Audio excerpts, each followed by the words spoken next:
غم تدري العمر ما يرجع ردود، شلم باقي العمر والباقي حلفات.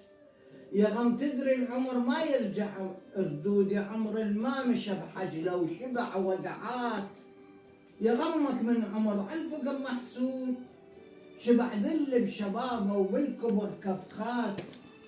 ولك بسك ونين العمر معدود.